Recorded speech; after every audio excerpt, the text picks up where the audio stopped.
देख रहे हैं केसी सामोता यूट्यूब चैनल। और आज के इस व्याख्यान में हम महात्मा ज्योतिबा फुले की पुस्तक किसान का कोड़ा, उसके तहत किसानों की दुर्दशा में सुधार कैसे हो या किसानों को क्या करना चाहिए, किस तरह से किसान अपनी धार्मिक और सामाजिक गुलामी से बच सकते हैं, आज़ाद हो सकते हैं और अपने जीवन स्तर को आगे बढ़ा सकते हैं। आइए बिना समय गवाए हम किसानी की उत्थान के बारे में ज्योतिबा फुले के चिंतन की बात करते हैं। शूद्र किसानों के बारे में आर्यभट्ट ब्राह्मणों को सूचना और वर्तमान सरकार को कौन कौन से उपाय करने चाहिए, इसके संबंध में कुछ बातें यहाँ प्रस्तुत कर रहा हूँ। ये अंतिम 5वां परिच्छेद शुरू करने से पहले हर मामले में ब्राह्मणों को दखल नहीं देना चाहिए। इस उद्देश्य से इस देश के महाधूर्त आर्यभट्ट ब्राह्मणों को इस मौके पर कुछ सूचनाएं देना चाहता हूँ। इसकी वजह से हमारी विदेशी विद्वान सरकार और अपने स्वदेशी अज्ञानी दस्यु शूद्र भाइयों की आंखें खुल जानी चाहिए और उनको होश में आना चाहिए। यही मेरी भगवान से प्रार्थना है, क्योंकि ब्राह्मणों सभी लोगों की खुशहाली को चर चर गला काटने वाली धर्मशास्त्र रूपी तलवार को अपने बिछाने के नीचे छुपा करके रखा और अपने आप को देशभक्त सिद्ध करने के लिए स्वदेशाभिमान का स्वांग रचाया, लेकिन उनकी नज़रें कभी भी मातंग महारों की ओर नहीं गई। शूद्र पारसी मुस्लिम लोगों में से नादान होनहार बाल बच्चों को अपने साहित्य से, अखबारों से, सभाओं से, अन्य सभी साधनों से अपने देश के ऊंच नीच भेदभाव के बारे में आपस में किसी भी प्रकार की शिकायत हो तो उसे दूर रख देना चाहिए, क्योंकि सभी लोगों के एक दिल होकर दिलोजान से अपने सभी लोगों में एकता किए बगैर अपने इस अभागे देश का उत्थान होना संभव नहीं है। इस तरह का उपदेश करते हैं। यह सुनकर अनपढ़ किसानों को कुछ प्रतिकूल आचरण नहीं करना चाहिए, इसलिए यहाँ कुछ मामूली प्रयास करके देख रहा हूँ, आगे फिर उनका अपना नसीब है कि वो कहाँ रहते हैं। प्राचीन काल में धूर्त भट्ट ब्राह्मणों के पूर्वजों ने अपनी धनुर्विद्या के बल पर शूद्रों पर प्रभु सत्ता कायम की। उन पर अपना अधिकार कायम करने के दिन से आज हजारों साल तक गुलाम रहे शूद्र दस्यु रेत का नेतृत्व वे ही लोग कर रहे हैं। उन्होंने आज तक अपने गुलाम शूद्रों को अपने निश्चित स्वार्थ के लिए अज्ञानी रखा है। इसलिए शूद्र किसानों को अपने मूल नैसर्गिक मानवीय अधिकारों का होश ही नहीं आया है। उन्होंने भट्ट ब्राह्मणों द्वारा लिखे गए ग्रंथों के विचारों को बौद्ध, महमदी और ईसाई ग्रंथों के सार्वजनिक मानव धर्म की तरह पवित्र मानकर पूरी तरह भरोसा करना शुरू किया। इसलिए सभी अज्ञानी शूद्र लोग ब्राह्मण के सबके बन गए और वे दूसरे लोगों का, मानव समाजों का, अधिकार के, सत्य मानव धर्म का द्वेष करके उनसे नफरत निंदा करने में ही पुण्य मानने लगे। इसी वजह से इनसे किसी भी तरह से दगलबाजी करने लगे, क्योंकि इस तरह से शूद्र लोगों पर आचरण करना उनका अधिकार है, ऐसा मानने लगे। और ब्राह्मणों की दगलबाजी के बारे में शूद्रों को मामूली शंका भी नहीं करनी चाहिए, क्योंकि यही शूद्रों का धर्म है। इस तरह से जो प्रचार किया गया वह आज तक चल रहा है। इसके सही दोषों के बारे में विदेशी अंग्रेजी सरकार और उनके ऐशो आराम गोरे कर्मचारियों को कुछ भी जानकारी नहीं होने की वजह से वे लोग इनका होश सही ढंग से ठिकाने नहीं लगा सकते। इसलिए सभी शूद्र किसानों की स्थिति इतने बुरे मुकाम पर आ पहुंची है कि कुछ कहा नहीं जा सकता। लेकिन इसके बावजूद ब्राह्मण अपने आप को पूरी तरह से अलिप्त रखकर बाहर ही बाहर किसानों से बड़े बड़े महत्वपूर्ण काम करवा लेने के उद्देश्य से अपनी सभाओं के द्वारा, अपने साहित्य के द्वारा और अपने अखबारों के द्वारा उसके अपना पिछलोगू बनाने के लिए हमेशा ये उपदेश करते हैं कि शूद्र किसानों को ब्राह्मणों के साथ एकनिष्ठ रहना चाहिए, क्योंकि उनके मेल किए बगैर इस अभागे देश का विकास संभव नहीं है। साथियों, ये साहित्य, ये अखबार, ये न्यायपालिका ज्योतिबा फुले के उस जमाने में 200 साल पहले भी ब्राह्मणों के हाथ में थी, आज भी उनके हाथ में ही है। तो इन पर कैसे विश्वास किया जाए, ये बड़ा ही मुद्दा है, और वो किस तरह से उसमें लिखते हैं, ये बड़ा मुद्दा है। अब उनके इस थोथे उपदेश से स्पष्ट रूप से दिखाई दे रहा है कि वे अज्ञानी शूद्र किसानों को विकास के नाम पर केवल अपने ब्रह्मजाल में फंसा रहे हैं। ब्राह्मण जो ब्रह्मजाल में फंसा सके उसे ही ब्राह्मण कहते हैं, क्योंकि ब्राह्मणों के पूर्वज ही अपने सत्ता और अधिकार के मस्ती में अपने आप को भूदेव घोषित करके निर्बल शूद्र किसानों से गुलामों के समान व्यवहार करते थे, आज भी कर रहे हैं। और इन्होंने आज भी इस नीच गुलामी परंपरा को किसी न किसी तरह से कायम रखा है। ऐसी स्थिति में किसानों के साथ ऐसे विदेशी आक्रामक ब्राह्मणों की दोस्ती कैसे हो सकती है। महाप्रतापी डॉक्टर फ्रैंकलिन, थॉमस पेन आदि महान लोगों ने ज्ञान के प्रभाव से रात और दिन लगातार मेहनत करके ये सिद्ध किया कि व्यापार उद्योग करने वाले अमेरिकन कस्बी लोग अपने कलाकारी के बल पर यूरोप खंड के सभी राष्ट्रों के मेहनतकश लोगों को पीछे धकेलकर वहां के करोड़ों रुपए हर साल लेकर जाते हैं। उसी ज्ञान को ब्राह्मणों के पूर्वजों ने अपनी भरपूर सत्ता की मस्ती अपने तक सीमित रखा है। शूद्र किसानों को यह ज्ञान नहीं देना चाहिए, इसलिए मतलबी ग्रंथों में पूरी सावधानी के साथ दबोच करके रखा है। इसी वजह से इस देश की सही फौज, शिक्षा और धनुर्विद्या का विकास होने की बजाय पतन हुआ है। यदि ऐसा न कहा जाए तो हम अपनी आंखों से देखते हैं कि शिंदे, होलकर आदि राजा रजवाड़ों के घराने में कई युवा अच्छी तरह घोड़े पर बैठकर भाला बर्चियों की काफ़ी टर करते हैं, लेकिन उन बदनसीबियों को यह भी मालूम नहीं कि किस तरह से दूरबीन लगाकर किस जगह पर मोर्चाबंदी करके तोप के गोले कैसे दागने पड़ते हैं। वे इस मामले में पूरी तरह काली कपिला गो के बाप हैं। वे अपनी पगड़ी को तानकर पिता की इज्जत को खराब करके शूद्र किसानों की छाती पर बैठकर धरती का बोझ बन गई। इसी वजह से कई बार फ्रेंच, पुर्तगाली और मुसलमान आदि लोभी आक्रामक बादशाह इस देश पर हमले करके यहाँ की दौलत को अपने देश लेकर चले गए। ये फूले साहब कहना चाह रहे हैं कि ये वास्तव में बहादुर नहीं, कायर, कमजोर और बर्बर लोग हैं जो दूसरों के सामने सरेंडर करते हैं। कुत्ते की तरह दुम हिलाकर उन आक्रमणकारियों के आगे लेट गए, लमलेट हो गए, इसीलिए वो लोग यहाँ से धन ले गए। उनमें से कुछ लोगों ने ब्राह्मणों के मतलबी धर्म की विडंबना की। आखिर में कई खुदाफरस्त मुसलमान सरदारों ने हजारों भट्ट ब्राह्मणों के कान को पकड़कर अपने धर्म में परिवर्तित किया, उनके जनेऊ और चोटी को काटा, लेकिन फिर भी उन्होंने आज तक अपने सुसंस्कृत गुरुकुलों में शूद्र किसानों के बच्चों को पढ़ाई लिखाई के लिए बंदी कायम रखी है। इसी बात से आप सोच सकते हैं कि किसानों के साथ ऐसे ब्राह्मणों की दोस्ती और मेल मिलाप कैसे हो सकता है। अब प्रकृति के स्वभाव को देखते हुए यहाँ कहा जाता है कि ज्ञान ही एक ऐसी चीज है जो मनुष्य और पशु में फर्क करता है। इसके अलावा मनुष्य और पशु में अन्य स्वभाव गुण सभी समान है। ये बहुत बड़ी बात है साथियों। पुलिस साहब कह रहे हैं कि ज्ञान वह है जो पशु और इंसान में फर्क करता है। ये अनुभव है। पशु भोजन, निद्रा, मैथुन, अपने बाल बच्चों का पालन पोषण करना, शत्रुओं से अपना संरक्षण करना और पेट भरने के बाद गुर्राहट करके धमाका करने के अलावा कुछ समझता ही नहीं। किंतु मानव प्राणियों में मूल रूप से एक चमत्कारिक असाधारण बुद्धि है। बुद्धू नहीं होना चाहिए, हमें बुद्ध होना चाहिए। उसी की वजह से मानव प्राणी सभी जल प्राणी, पशु, पंछी, कीट पतंग आदि जीव प्राणियों में महत्व प्राप्त कर चुका है और उसी बुद्धि के बल पर उसने अपने विचार, अनुभव कागज पर लिख कर रखने की तरकीब खोज निकाली है। इसी प्रकार चारों महाद्वीपों के लोगों को आज तक जो अच्छा बुरा अनुभव आया है, सिलसिलेवार विवरण लिखे जाने की वजह से आज दुनिया में अनुभविक ज्ञान भंडारों का इतना बड़ा संग्रह हुआ है और इस अनुभविक ज्ञान की सहायता से, बुद्धि की मदद से यूरोपियन लोग अपने महत्वपूर्ण विचार तारों, यंत्रों द्वारा हजारों मील की दूरी तक एक दूसरे को पहुंचाते हैं। इसी तरह अकाल में अग्निबोट और आंगगाड़ी से लाखों खंडी अनाज एक दूसरे के पास भेजकर एक दूसरे का बचाव करते हैं।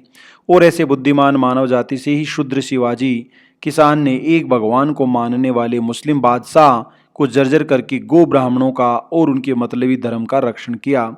इस बात को ध्यान में रखकर अनफट शूद्र शिवाजी के नमक हराम पेशवा सेवक ने शिवाजी के अज्ञानी औलाद को सतार के किले पर बंदी बना करके रखा और उस पर निगरानी रखने का काम महाक्रूर निर्दयी त्रिभंग जी डेंगले पर सौंप दिया गया था और पूना शहर में अपनी जाति के आर्यभट्ट ब्राह्मणों को भोग विलास के लिए चांदी की मोहरी दक्षिणा के रूप में बांट दी।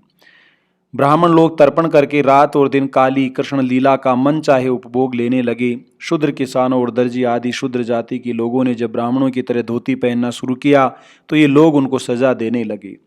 इतना ही नहीं, आजकल के भट्ट ब्राह्मण किसानों का पाखाना खाने वाली गोमूत्र को पवित्र तीर्थ मानकर उसको पीने से शुद्ध होते हैं। वहीं भट्ट ब्राह्मण अपने मतलबी धर्म की हिमायत से शूद्र किसानों को नीच मानते हैं। इसी वजह से किसानों के साथ ऐसे ब्राह्मणों की दोस्ती मेल कैसे हो सकता है। आर्य ब्राह्मणों में से कई लोग झूठे दस्तावेज, नकली नोट और रिश्वत खाने के आरोप में सजा भोग रहे हैं। कुछ लोग प्रलोभन से अशुद्ध मातंगी के साथ मद्य, मांस आदि नित्य पदार्थ खाते पीते हैं, फिर भी वे भोंसले, शिंदे, होलकर आदि शूद्र राजा रजवाड़ों को नीच मानकर उनके साथ किसी भी प्रकार से रोटी व्यवहार नहीं करते।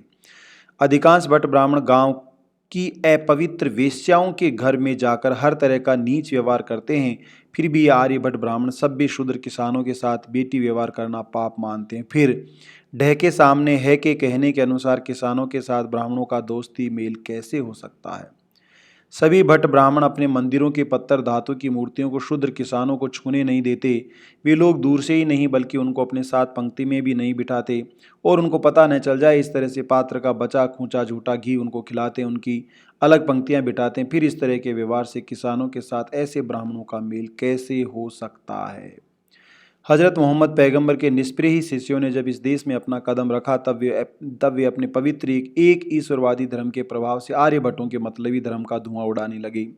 इसी की वजह से कुछ कुछ शूद्र लोग बड़े उत्साह के साथ महमदी धर्म को स्वीकार करने लगे। उस समय जो शूद्र इस्लाम धर्म को नहीं अपना सके, ऐसे अनपढ़ शूद्रों को अपना पिछलगू करने के लिए महाधूर्त मुकुंदराज ब्राह्मण ने मूल संस्कृत के परिच्छेदों पर कुछ नास्तिक मतों का मुलम्मा चढ़ाकर अपना विवेक सिंधु नाम का एक प्राकृत ग्रंथ लिखा और उनके सामने रखा और आगे अंग्रेज बहादुरों की सत्ता कायम होने तक आर्य ब्राह्मणों ने अपने पाखंडी ग्रंथ महाभारत और रामायण, दोनों पाखंडी ग्रंथ हैं, इनकी कथाओं को किसानों को सुनाना शुरू कर दिया। बल्कि इन्होंने उनके मुस्लिमों के विरोध में लड़ने के लिए प्रेरित भी किया, लेकिन अनपढ़ किसानों को मुस्लिमों की संगत से अपने बच्चों को पढ़ना लिखना सिखाने की बात सूझने नहीं दी। इसका परिणाम ये हुआ कि अंग्रेजों की सत्ता कायम होने के बाद स्वाभाविक रूप से सभी सरकारी विभागों में बड़े बड़े पदों पर आर्य ब्राह्मणों को ही मिल गए और वे पूरी तरह से किसानों को लूट कर खाने लगे। आर्य ब्राह्मण अंग्रेज आदि सभी यूरोपियन लोगों की मातंग महारों की तरह नीच मानते हैं, तब भी उनके महादूत पूर्वजों ने जिन वेदों को महापवित्र माना है, जिनकी पूंछ भी किसानों को देखने के लिए नहीं मिलती, उन गूदड़ी के वेदों को बगल में दबाकर आज के बड़े बड़े विद्वान ब्राह्मण गोरे मलेच्छ लोगों के दरवाजे दरवाजे पर जाकर उनको पढ़ा रहे हैं। लेकिन ये भट्ट ब्राह्मण गांव देहातों के सरकारी स्कूलों में शूद्र किसानों के अनपढ़ बच्चों को मामूली लिखना पढ़ना पढ़ाते समय थोड़ी आनाकानी क्यों करते हैं। इसी की वजह से किसानों का ऐसे ब्राह्मणों के साथ दोस्ती मेल कैसे संभव हो सकता है।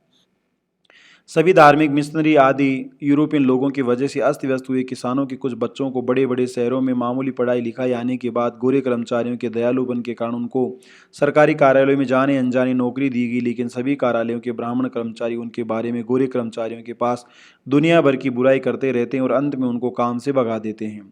कई ब्राह्मण कर्मचारी अपने ऊपर वाले सरकारी गोरे कर्मचारियों की मेहरबानी पाने के लिए अज्ञानी किसानों की फसल के बारे में गलत सलत झूठी बातें बताते रहते हैं। किसानों की उचित फरियाद सुनकर न्याय न मिले इसलिए जगह जगह बाधा खड़ी करके उनकी अर्जी को रद्दी की टोकरी में डाल देते हैं। इससे किसानों के साथ ऐसे ब्राह्मणों की दोस्ती मेल कैसे संभव हो सकता है। आर्य ब्राह्मणों में से सभी वैदिक शास्त्रीय कथावाचक पुराणिक आदि भट्ट भिक्षुक हर तरह की तरकीब लड़ाकर अज्ञानी शूद्र किसानों में से भोंसले सिंधे होलकर आदि राजे रजवाड़े की खोखले धर्म की बहुरंगी झांसे देते रहते हैं। उनको यजमान कहते कहते उनको सैकड़ों ब्राह्मण भोज हर दिन गोदान दान धर्म हड़पते रहते हैं। भट्ट ब्राह्मणों की जाति के पंत प्रतिनिधि सचिव सांगलीकर आदि ब्राह्मण संस्थानिक काल में अपनी यजमान शूद्र किसानों की संस्थाओं को मामूली क्यों नहीं हो भोजन देकर उनका सम्मान करके आशीर्वाद भी नहीं लेते और उनमें से अधिकांश विद्वान ब्राह्मण लोग गायकवाड़ शूद्र संस्थानों की ओर से आजकल हजारों रुपयों का सालाना अनुदान और हमेशा उनकी खींचड़ी पर पलते रहते हैं। इसलिए इस बात का एहसान मन में रखकर ब्राह्मण संस्थानकों में सब किसी किसान के एक भी बच्चे को कपड़ा लत्ता खाना पीना देकर उसे विद्वान नहीं बनाया। फिर किसानों के साथ आर्य ब्राह्मणों की दोस्ती मेल कैसे हो सकता है। सभी अमीर भट्ट ब्राह्मणों के घर में हर दिन भीख देते समय पसंद नापसंद देखी जाती है। वे लोग ब्राह्मण भिखारी को चावल, शूद्र मुस्लिम आदि भिखारियों को चंगुल चंगुल ज्वार दिया सो दिया नहीं तो आगे जाने के लिए कहते हैं। इससे आर्य भट्ट ब्राह्मणों की तुलना में विदेशी टक्कर जज साहब जैसे परमधर्मी यूरोपीय खास मलेच्छ लोगों को लाख गुना दयालु सज्जन कहना चाहिए कि नहीं, क्योंकि उन्होंने अपनी निजी कमाई से ब्राह्मणों को शूद्रों के कई अनाथ बच्चों को खिला पिलाकर उनको अंग्रेजी शिक्षा दिलवाई। इसकी वजह से ये लोग अब गोरे कर्मचारियों की कदम कसे कदम मिलाकर उनके साथ सरकारी पदों पर दहाड़ रहे हैं। साथियों, शूद्र का ब्राह्मण के ऊपर कितना बड़ा एहसान है ये साहित्य में लिखा नहीं गया, जिसको ज्योतिबा फुले बता रहे हैं। अरे इसी का नाम समझदारी है, इसी का नाम दया है, इसी का नाम एहसान है, इसी का नाम उत्थान है। हर बहुजन और भारतीय हृदय से एक बुद्धिस्ट है, उसमें दया है, उसमें एहसान है, उसमें उत्थान है, उसमें समझदारी है। वह ब्राह्मण जितना नीच नहीं हो सकता। लेकिन ये आर्यभट्ट ब्राह्मण तो मतलब के लिए एकता और मतलब की बात करते हैं। अगर इनका कोई विरोध करे तो ये जातिवादी कह देते हैं, धर्म विरोधी कह देते हैं और इनकी हाँ में हाँ मिलाए तो हिंदू कह देते हैं। मतलब निकल जाने के बाद ये पहचानते भी नहीं हैं, तुम इधर हम उधर, क्योंकि तेरा माल सो मेरा माल और मेरा माल सो आहा हा हा हा। इस जग विख्यात कहावत के अनुसार भट्ट ब्राह्मणों का लंबा चौड़ा कल्याण होने वाला है। किंतु ब्राह्मण विद्वानों को यदि सचमुच में इस देश के सभी लोगों में एकता करके इस देश का उत्थान करना है तो सबसे पहले उन्हें विजयी और पराजितों में दुष्ट धर्म चलता आ रहा है उसे जल समाधि दे देनी चाहिए। उस जुल्मी धर्म ने जिन लोगों को नीच बनाया, उन शुद्राति शूद्र लोगों के सामने खुले रूप से अपने वेदों के विचारों के अनुसार जाति भेद को समाप्त करके किसी के भी साथ भेदभाव नहीं रखना चाहिए। उनसे दिखावा करने की बजाय निर्मल और सबके प्रति समानता की दृष्टि रखकर व्यवहार करना चाहिए। तब कहीं जाकर सबकी सही एकता होगी। इसके बगैर इस देश का उत्थान संभव नहीं है। शायद आर्य ब्राह्मणों ने अपने खानदानी पेशे दगाबाजी से, ये ब्राह्मणों का खानदानी पेशा है दगाबाजी, धोखाबाजी, शूद्रों के 150 अधकचरे विद्वानों को साथ में लेकर इस देश के सभी लोगों में थोड़े समय के लिए एकता करके देश का क्षणिक उत्थान करने से उनका वह उत्थान बहुत दिनों तक चलने वाला नहीं है। ये ऐसा ही होगा जैसे शूद्रों के पेट भरू बाबू, यस फैस करने वाले चाटुकार साढ़े साथी को सम्मिलित करके बट ब्राह्मण लोग हरे भरे बाग में बनछोड़ आम की अंबियां तोड़कर वहां पाल लगाएंगे। बाद में कीमती आम और सूखी घास को नष्ट कर देंगे और सभी खरपतवार किसानों को अपना सिर नीचा करने के लिए लगाएंगे। मेरा ये अंदाजा उन्हें अपने देवहरे में गोमुख में के संभाल करके रखना चाहिए, यही मेरी उनको सलाह है। अब मैं अपने परम दयालु गवर्नर साहब जो शीतल वातानुकूलित गुलजार शिमला पर्वत पर जाकर आराम फरमा रहे हैं, उनके बारे में 7 समुद्र पार सरकार के नाम से पुकारता हूं और उनको शूद्र किसानों का उत्थान करने के लिए कुछ सुझाव दे रहा हूं। ये अंग्रेजों को कह रहे हैं कि किस तरह से शूद्र किसानों का वो सहयोग कर सकते हैं, उनका भला कर सकते हैं मानवता के नाते। अब हमारी नीतिमान सदाचारी धार्मिक सरकार ने केवल द्रव्य लोभ अलग रखकर किसानों के बर्ताव पर नजर रखने के लिए डिटेक्टिव डॉक्टरों की नियुक्तियां की हैं।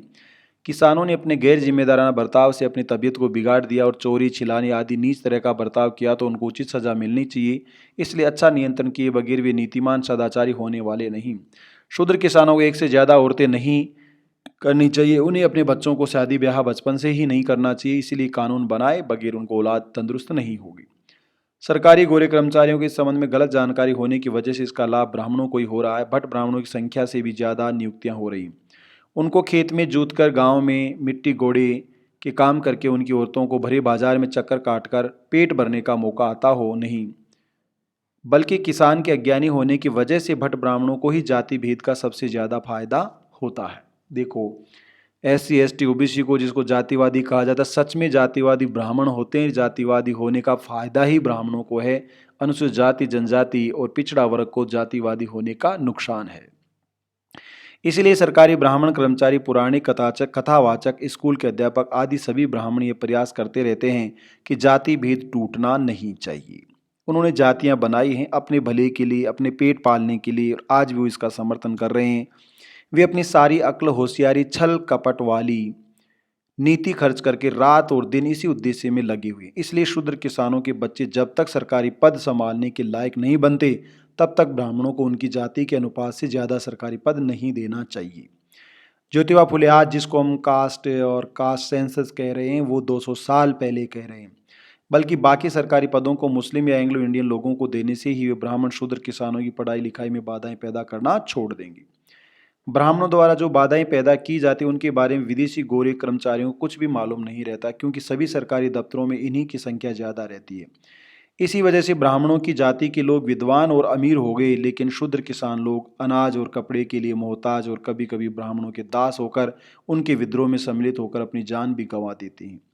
दूसरी बात यह कि भट्ट ब्राह्मणों ने अपनी जाली नकली धर्म की शूद्र किसानों के दिलो दिमाग पर इतनी पकड़ मजबूत की है कि ब्राह्मणों के कहने पर उन्होंने खून खराबा भी शुरू कर दिया। ये इसको मसल्स पावर ऑफ ब्राह्मण कहा जाता है। राजस्थान विश्वविद्यालय में हम देखेंगे आज़ादी के 70 सालों तक केवल और केवल ब्राह्मण और बनियाओं ने नौकरी की है। वही प्रोफेसर बने हैं बिना नेट, PhD और कुछ योग्यता के। दो दो एक एक करके वो इस विश्वविद्यालय पर कब्जा करते गए। आज भी उन्होंने ऐसा कब्जा कर रखा है। तमाम तरह के निर्णयकारी पदों पर वो बैठे हुए, और नीचे जो हाल ही में कुछ 5-10 वर्षों में भर्ती होने वाले अनुसूचित जाति, जनजाति और पिछड़े वर्ग के लोगों को आपस में लड़ाना उन्होंने शुरू कर दिया है, ताकि उनकी लड़ाई में वो माल खाते रहें। ये 200 साल पहले भी ज्योतिबा फुले कह रहे हैं, आज भी प्रासंगिक है। ब्राह्मणों को आगे करने की बजाय सारा दोष अपने सिर पर ले लेते हैं और सजा पाने में ही पुण्य का कार्य मानते हैं। ये उनकी मूर्खता है। इसी की वजह से पुलिस और न्यायालयों की मेहनत बेकार जाती है। इसलिए शूद्र किसानों के बच्चों को विद्वान करने के लिए उनकी जाति के ही शिक्षक, जो स्वयं खेत में बीज बोने का औजार, घास निकालने के औजार और हल चलाकर दिखा सकें, तैयार करके उनके स्कूलों में ही किसानों को अपने बच्चे पढ़ने के लिए भेजना चाहिए। इस तरह कानून बनाया जाना चाहिए और प्रारंभ में कुछ साल तक उनकी परीक्षाएं लेने के लिए साधारण योग्यता के आधार पर उनको ब्राह्मणों के बच्चों की तरह उपाधियां देने का लालच दिखाना चाहिए। वो कह रहे हैं किस तरह अंग्रेज सरकार किसानों का भला कर सकती है उनको पढ़ाने के लिए, क्योंकि ब्राह्मण पढ़ने नहीं देंगे, लेकिन अंग्रेज किस तरह से उसको आगे सफल बना सकते हैं। इसी प्रकार उनको लड़के लड़कियों की शादी ब्याह में शादी का दस्तूर करने के संबंध में दूसरी जाति के लोगों द्वारा जबरदस्ती न हो, इसकी पूरी व्यवस्था होनी चाहिए। इसके बगैर किसानों में पढ़ने पढ़ाने की अभिरुचि पैदा नहीं होगी। फिर शूद्र गांववासियों के बच्चे जो मराठी 6वीं कक्षा के साथ खेती का काम करने की परीक्षा देकर सद्गुणी होंगे, उन लोगों को निश्चित रूप से मुखिया, चौधरी, ठाकुर, पाटिल, देशमुख बनाया जाना चाहिए। यदि इस तरह का कानून हमारी दयालु सरकार ने बनाया तो हजारों किसान मुखिया पद पाने के उद्देश्य से अपने बच्चों को पढ़ना लिखना सीखने के लिए स्कूलों में भेजेंगे, इसमें कोई शक नहीं। इस तरह के पढ़े लिखे सदाचारी लोग गांव गांव में मुखिया होने से सभी गांव खेड़ों के धूर्त कुलकर्णियों को यह मौका ही नहीं मिलेगा कि वे अज्ञानी किसानों में आपस में झगड़ा लगा सकें। इससे हमारी सरकार को ही नहीं बल्कि हमारे किसानों को बहुत बड़ा फायदा होगा। फिलहाल शूद्र किसानों को ज़्यादा से ज़्यादा लगान भरने की ताकीद देकर यहाँ का पुलिस विभाग और न्याय विभाग बेवजह गब्बर हुआ है। उनके सम्मान को आसानी से कम किया जा सकता है। इसके अलावा हमारी सरकार को पूरी तरह ये मान लेना चाहिए कि हिंदुस्तान में ब्राह्मण सरकारी काम करने लायक बिल्कुल है ही नहीं। यानी ज्योतिबा फुले कह रहे हैं कि ब्राह्मण का सरकारी काम में प्रवेश करना ही उसकी बर्बादी का सबसे बड़ा कारण है। बल्कि शूद्र किसान सरकारी स्कूलों में पढ़कर जैसे जैसे लायक होंगे वैसे वैसे उनको तहसीलदार आदि पदों पर सरकारी कचहरियों में छोटी बड़ी नौकरियां देकर उनको उस काम को करने के लिए प्रशिक्षित किए बगैर किसानों के कदम जमीन पर रुकने वाले नहीं हैं, सरकार की वसूली भी बढ़ने वाली नहीं। फिलहाल हमारी सरकार ने गुजर मारवाड़ियों लेन देन के दगाबाजों पर नजर रखी है। वास्तव में उनकी दुकान की सड़ी गली चीज़ें और झूठे माप पर कड़ी नज़र रखनी चाहिए। इसी तरह शराबी मुखिया जो चौधरी, ठाकुर, पटेल, पाटिल पर भी नज़र रखनी चाहिए। खैर, अब मैं अपनी सरकार को अनपढ़ अज्ञानी शूद्र किसानों के एक तरह से बंजर हुए खेतों को सुधार करने के संबंध में कुछ सुझाव दे रहा हूँ। ये यहाँ पर वो उनकी बात कर रहे हैं जो खेती किसानी के एक यंत्रों के रूप में काम आते हैं। किसानों को नहीं केवल पढ़ना लिखना सिखाना चाहिए, उनको जब तक यूरोपियन किसानों की तरह यंत्रों द्वारा खेती के काम करने लायक समझ में नहीं आई तब तक गोरे लोगों को, मुस्लिमों और अन्य लोगों के हिंदुस्तान के पशुधन जो खेती के लिए उपयोगी ऐसे गोबैल, उनके बछड़ों को काट करके नहीं खाना चाहिए, बल्कि उनको उन्हीं जगह पर यहाँ भीड़ बकरियों को मार करके खाना चाहिए, या विदेशों से गोबैल आदि खरीद करके यहाँ लाकर उन्हें मार करके खाना चाहिए। इसके लिए कानून बनाकर अमल में लाकर यहाँ के शूद्र किसानों के पास बैलों को आवश्यकता के अनुरूप संचय होगा। इसके बिना उनके अपने खेतों का कस बढ़ाने के लिए खेतों में कड़ी मेहनत करना संभव नहीं होगा। इसके अलावा गोबर खाद का भी संचय नहीं होगा और इससे न उनको न सरकार को फायदा होगा। फूले साहब साफ साफ बता रहे हैं किस तरह से किसान अपने इन संपत्तियों के माध्यम से अपनी जो उत्पादकता उसको बढ़ा सकता है, और किस तरह से किसान के लिए जो सिंचाई की व्यवस्था है, बांध की व्यवस्था है, एनीकट की व्यवस्था है, जो गोचर भूमि उसकी व्यवस्था है, इसके माध्यम से ज़मीनी क्षेत्र को बढ़ाया जाए, उत्पादन को बढ़ाया जाए। इसके अलावा जो कुएं की व्यवस्था है और रास्तों की व्यवस्था है उसको भी आगे दुरुस्त करने की ज्योतिबा फुले ने बात कही है। इसी का अपना करना नहीं और दूसरों को सहना नहीं। यदि हमारी दयालु सरकार सच्चे मन से अज्ञानी शूद्र किसानों का भला करे, कृषि उत्पादन को बढ़ाए, जो किसानों की आमदनी को आगे बढ़ाने की बात कही है उस पर भी सरकार को ध्यान देना चाहिए। हमारी नीतिमान सरकार को जोगिन, पुजारिन, मुरड़ी, कोलारिन, कस्बिन आदि वेश्याओं का धंधा करने वाली औरतों पर कड़ी नज़र रखनी चाहिए। उनके लिए हर तहसील में बंद अस्पताल खोलने चाहिए। इसी प्रकार मुरड़ी, कोलारिन, कस्बिन, तमाश, नाटककार, कथावाचक आदि को गंदे गाने नहीं गाने चाहिए, इसलिए उन पर सख्त नज़र रखनी चाहिए। फूले साहब नैतिकता और बुद्ध का पाठ पढ़ा रहे हैं, किस तरह से जो व्याभिचार है वो नहीं होना चाहिए, और इसके लिए लोग जो जिम्मेदार हैं उन पर सरकार कानून करे और कानून कार्रवाई करे और कानून सख्त से सख्त कानून बनाए, जिसके माध्यम से नैतिकता, पवित्रता के इस पाठ को हम पढ़ा सकें। इस कोड़े के सभी परिच्छेदों में शूद्रों में बड़े बड़े राजे रजवाड़े और छोटे छोटे अज्ञानी शूद्र संस्थान अति शूद्रों को श्रमनाक स्थिति के बारे में बिल्कुल कोई बात ब्यौरेवार नहीं की। इसका कारण है पहले अपने खोखले वैभव की वजह से और दूसरे अपनी बदनसीबी की वजह से वे शूद्र किसानों से अलग किए गए। इसलिए यहाँ सिर्फ बीच के और निचले स्तर के शूद्र किसानों की बुरी हालत के बारे में मोटी मोटी बातों का खुरदरा ब्यौरा दिया गया है। गवर्नर साहब और उनके कचेरियों के अलावा 7 समुद्र पार के सूचित किया। इतना होने के बावजूद ही हमारी सरकार की इच्छा है कि ब्राह्मणों के बच्चों को आखिरी पानी पिला करके मुक्त कर देना चाहिए, तो उसे शूद्र किसानों की हड्डियां ईंट करके उन्हें इकट्ठा करते हुए रॉयल फंड आया हुआ है। उसे हर साल बड़ी बड़ी रकमें ब्राह्मणों के बच्चों पर खर्च करने और उन्हें पढ़ाने लिखाने की परंपरा कायम रखनी चाहिए। फिलहाल उसके बारे में मुझे कुछ भी कहना नहीं है। किसानों के बच्चों को पढ़ना लिखना सिखाने का गप मारना ठीक नहीं है, उनको पढ़ाया जाए। यानी कि उस शिक्षा पर ज्योतिबा फुले स्पष्ट रूप से बल दे रहे हैं कि उनको पढ़ाया जाना चाहिए, तभी उनका उत्थान हो सकता है। जिस प्रकार अंग्रेज सरकार की स्वतंत्र शासन प्रणाली वजह से विचार में निर्भय होकर बोल रहा हूँ, उसी सरकार के प्रति मैं अपना आभार व्यक्त करता हूँ। इन सभी के बाल बच्चों को ज़्यादा उम्र देने के लिए अपने दयालु सृष्टि चालक शक्ति की प्रार्थना करता हूँ। वह शक्ति मेरे इन अज्ञानी अभाग्य शूद्र किसानों की आंखें खोलकर होश में आने के लिए उनके मन में प्रेरणा जगाएगी। इसी उम्मीद धीरज रखकर फिलहाल मेरे इस कोड़े की मार लगने से पीछे मुड़कर कौन कौन देख रहे हैं, ये देखते हुए स्वस्थ बैठ रहा हूँ। ज्योतिराव गोविंदराव फुले सदस्य सदस्योतक समाज 18 जुलाई 1883 को फुले साहब ने ये लिखा है। इसके अलावा कोड़े को लिखते समय मेरी कई लोगों के साथ बात हुई, तो दो यहाँ पर उन्होंने एक खास मराठा कहलाने वाले की बात कही है। दो कोड़े छोटे छोटे हैं, ज़्यादा बड़े नहीं हैं। आप उनको सुनेंगे तो आपको एहसास होगा कि किस तरह से ज्योतिबा फुले उस समय की बात को उजागर कर रहे हैं। पहला है खास मराठा। कोड़े का दूसरा भाग समाप्त करके दूसरा काम हाथ में ले ही रहा था कि एक चक्राकार पगड़ी पहना हुआ ब्राह्मण व्यक्ति मेरे सामने तकिया से टेक कर बैठने के बाद वहां हर चीज की ओर निखार कर देख रहा है। उस समय मेरे मन में आया कि यदि इस व्यक्ति को मारवाड़ी कहा जाए तो उसकी पगड़ी के नीचे 3 चुटियां नहीं लटक रही हैं। यदि उसको दर्जी कहा जाए तो पगड़ी पर जगह जगह सुई गड़ाई हुई नहीं है। यदि उसको सुनार कहा जाए तो उसकी बाहों पर छाती निकली हुई नहीं है। उसको ब्राह्मण कहा जाए तो 2-4 शब्द ढंग के भी बोलते हुए नहीं सुना। इसलिए वह किस वर्ग से उसका अनुमान लगा रहा हूँ। लेकिन उसी दरमियान उसने अपना मुखड़ा मेरी ओर घुमाया और अपने आप मुझ सवाल पूछता है, क्या आपने मुझे पहचाना नहीं? मैंने कहा, नहीं, मैं आपको पहचान नहीं सका, माफ़ कीजिए। ये व्यक्ति कहने लगा, सी मराठी कुल मराठी हूँ। मैंने कहा, तुम मराठे हो सकते हो, लेकिन आपकी जाति क्या है? वह व्यक्ति बोला, मेरी जाति मराठी है। मैंने कहा, महाराष्ट्र में महाराओं से लेकर मराठा तक जितने लोग रहते हैं उन सभी को ही मराठी कहा जाता है, इसलिए तुम फैलाना जाति के हो, इस स्पष्टीकरण की बात नहीं होता। फिर वह व्यक्ति बोला, तो फिर मैं कौन भी हूँ ऐसा समझ ली। मैंने पूछा, ठीक है, तुम कौन सा काम करते हो? व्यक्ति बोला, सतार के अप्पा साहिब के राजे साहिब की नीम के पास की भागूभाई तारक्षणी का शौक लगने के पहले हमारे खानदान के लोग उससे बड़ी आसानी से 1-2 लाख रुपए कमा कर ले आए थे। उन पैसों से हम लोग आज तक हरी हरी करके आराम से खाते आ रहे हैं। तुम्हारा दयाराम आत्माराम एक और दूसरी ओर है। फिर मैंने कहा, ठीक है, तुम्हारे पांव इधर कैसे झुक गए? वे व्यक्ति बोला, मुझे आपसे कुछ भी मांगना नहीं, लेकिन मैंने ऐसा सुना है कि आप ब्राह्मणों के बारे में गलत प्रचार करते हैं। ब्राह्मणों के बारे में आपका कहना है कि सरकारी विभाग में ब्राह्मण कर्मचारी होने की वजह से किसानों को बहुत चूसते हैं, इसलिए यदि वहाँ किसान कर्मचारी आ गई तो लोग उनकी तरह बदमाशी नहीं करेंगे। फूले कहते हैं, मैंने कहा, हाँ, बात सही है। मेरी दृष्टि से सभी सरकारी विभागों के में किसानों में से उनकी संख्या के अनुपात में कर्मचारी हुए तो अपने जाति बंधुओं से अन्य कर्मचारियों की तरह बदमाशी नहीं करेंगे। फिर वे व्यक्ति बोला, वह कैसे, क्या? इसके बारे में आप मुझे समझाकर बताएं। मैंने पूछा, तुम ऐसी कल्पना करो कि यदि कलेक्टर साहब ने फौजदारी के काम के लिए तुम्हारी नियुक्ति की और तुम्हारे दादा भाई और आस पड़ोस के लोग और अपनी जाति वाले किसानों की आपस में लड़ाई हो रही है, तो वे लोग तुम्हारे पास आए, तब तुम उनका फैसला करते समय उनके अरे क्यों रे कहोगे? वे व्यक्ति बोला, नहीं। मैंने कहा, क्यों? वे व्यक्ति बोला, वे मेरे भाई होंगे, मेरी जाति के लोग होंगे और मैं जितने छोटे बड़ा हुआ हूँ। अरे क्यों रे कहने में जवान कैसे चलेगी? मैंने पूछा, तुमसे अपनी जाति वालों में से किसी से भी रिश्वत लेकर उसके लिए गुनाहगार करार देने की सजा देने का तो संभव होगा?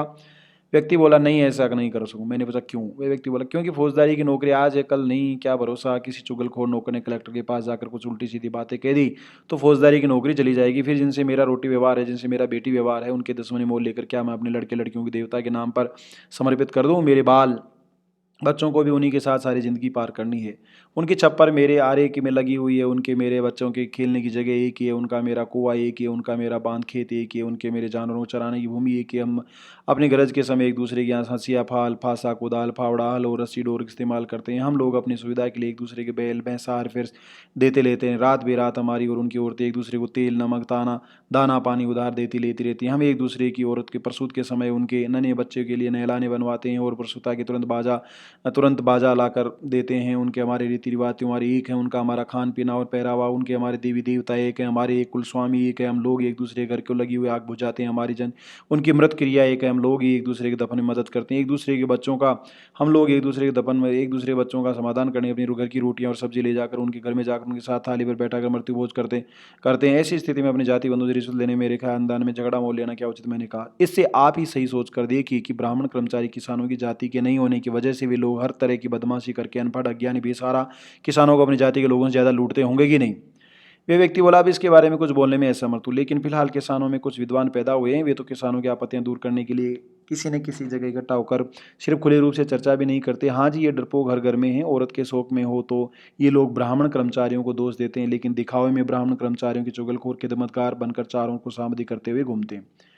मैंने कहा, जी हाँ, जहाँ शिक्षा विभाग कर्मचारी शिक्षा संचालन के सामने अपनी एकता से गवाह देते समय किसानों की शिक्षा के बारे में विशेष बातचीत करने की बजाय शिक्षा संचालक की आंखों में धूल झोंकते हैं, हमारे दयालु गवर्नर जनरल साहब को फंसाना चाहते हैं। वहाँ इन डरपोक शूद्र विद्वानों का क्या उपयोग है। ब्राह्मण कर्मचारियों की गलतियां निकालना तो दूर, साधारण एजेंट की हैसियत रखने वाले मामूली ब्राह्मण कर्मचारी को भी यदि उसने झुककर सलाम नहीं किया तो उसका सालियाना दरबार में किसी कोने में रेलम पील का स्थान मिल जाता है। आखिर में गले में बांसी, सूखे हुए हरदासी फूलों की मालाएं पड़ती हैं। गुलाबदानी के जल के साथ सड़े हुए तेल का कलाई पर माखना और बगैर चूने के 1-2 पान हाथ पर मिल जाते हैं। क्यों, मैं जो कुछ बोल रहा हूँ वह सही है कि नहीं? अब जवाब क्यों नहीं दे रहे हो? खैर, मर्जी आपकी। इसके बाद इस संबंध में पूरी जानकारी प्राप्त करके पुनः यहाँ पर मेरे साथ ब्राह्मण कर्मचारियों के बारे में बहस करने के लिए जरूर आएगा। वह व्यक्ति बोला, मेरा पूरा विश्वास हो गया है कि सभी सरकारी विभागों में भट्ट ब्राह्मण कर्मचारियों की संख्या ज़्यादा होने से अनपढ़ किसानों और उन्हीं के साथ इस समझदार सरकार की भी सबसे ज़्यादा हानि हो रही है। लेकिन ये बात सरकारी विभाग के डायरेक्टर साहब को क्यों समझ में नहीं आ रही? मैंने कहा, जी हाँ बाबा, डायरेक्टर साहब यदि निगरानी रखते हुए घूमते रहे तो ऐसा आराम कौन भोगेगा? तब वह व्यक्ति बोला, कहिए साहब, ऐसे प्रगतिशील अंग्रेज राज में इतना अंधेर है तो फिर पेशवाई में अनपढ़ किसानों पर कितनी जुल्म ज्यादतियां हुई होंगी, इनकी कल्पना भी करना संभव नहीं। अब मैं चलता हूँ, मोहब्बत रहने दीजिए। इतनी गुफ्तगू के बाद वह व्यक्ति वहाँ से चला गया। ये 1882 का एक छोटा सा पात्र ज्योतिबा फुले ने लिखा है।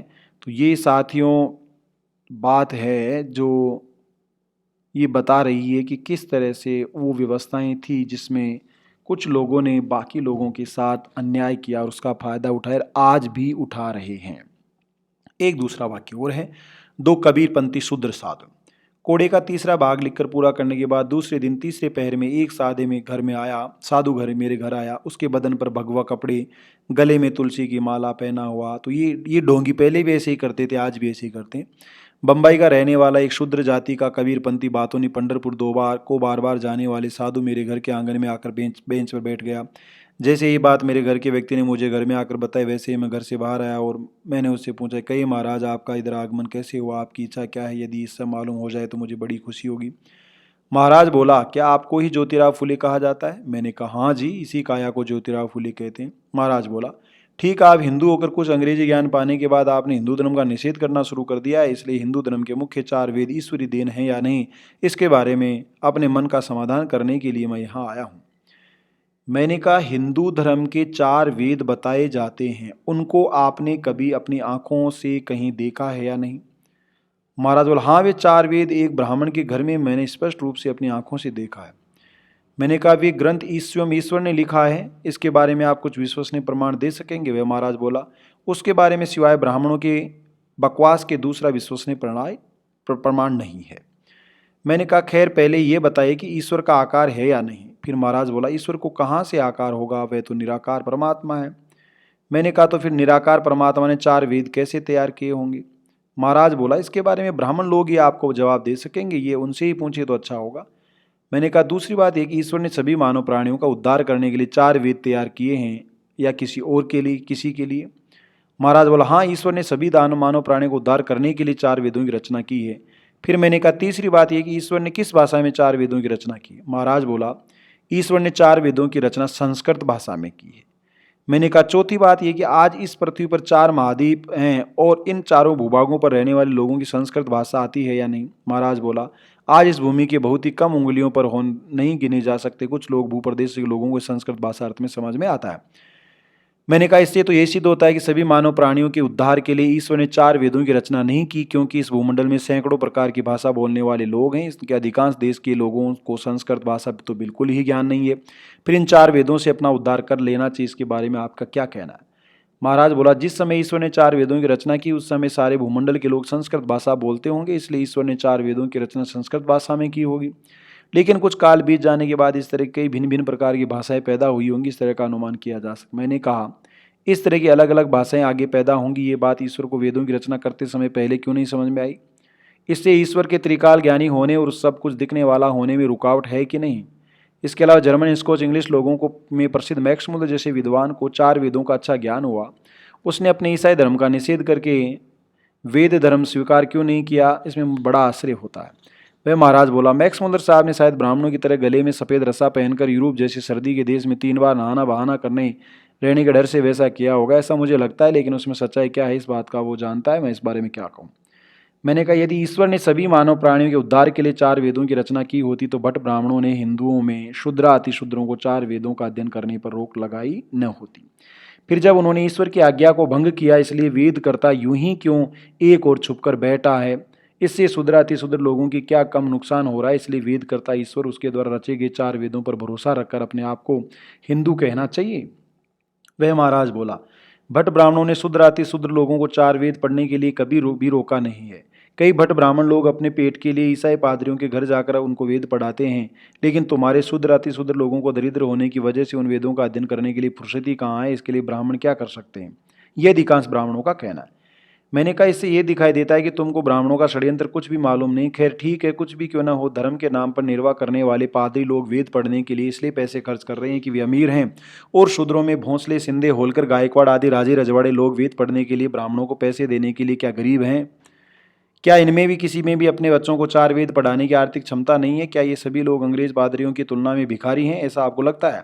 साधु महाराज, इन सभी शूद्र राजे रजवाड़ों के दरबार में वैदिक शास्त्री जोशी कथावाचक बार बार उपदेशों से इन अज्ञानी शूद्र राजाओं को उन पर इतनी श्रद्धा भक्ति हो जाती है कि कोई राजा रजवाड़ा ब्राह्मण रामदास के खानदान को जागीरदार बना देता है, तो हिंदुस्तान का कोई क्षेत्रपाल इन भट्ट ब्राह्मणों को लगातार 1 माह तक मीठा भोजन खिलाता है, कोई पूना के ब्राह्मणों को सोने के सिक्के बांटता है।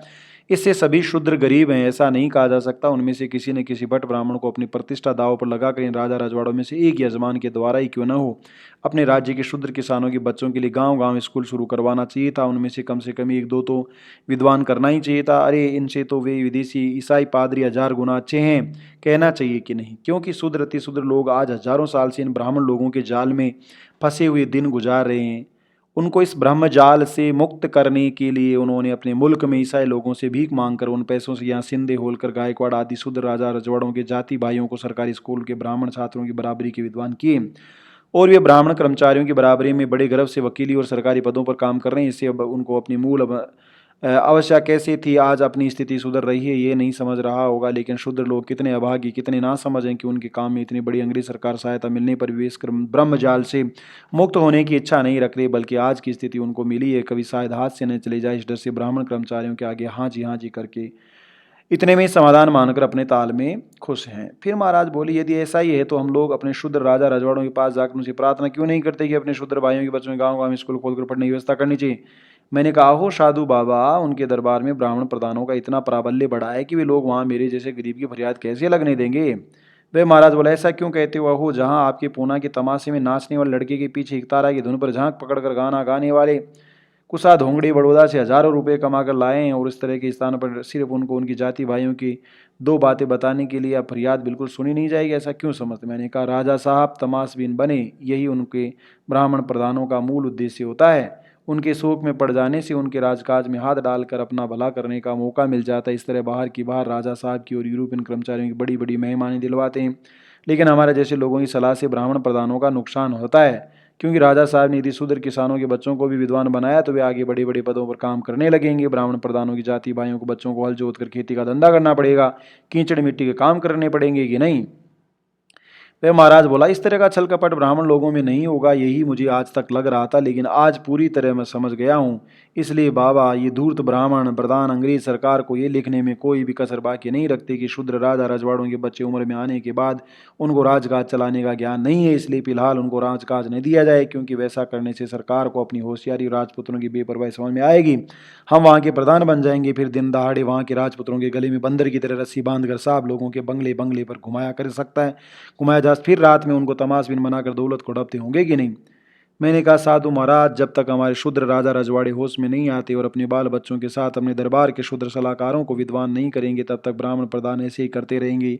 शूद्र अपने कर्म के अनुसार फल भोग रहे हैं, उसी प्रकार ब्राह्मण प्रधान भी अपने कर्मों का फल कभी न कभी पाएंगे ही, इसके परिणाम उन्हें भोगने होंगे। फिर साधु महाराज बोले, अच्छा ठीक है, अब मैं चलता हूँ। मैंने कहा, जैसी आपकी मर्जी, नमस्ते। ये था तीसरा पावड़ा 6 अप्रैल 1883 ज्योतिबारा फुले की पुस्तक का एक छोटा सा भाग।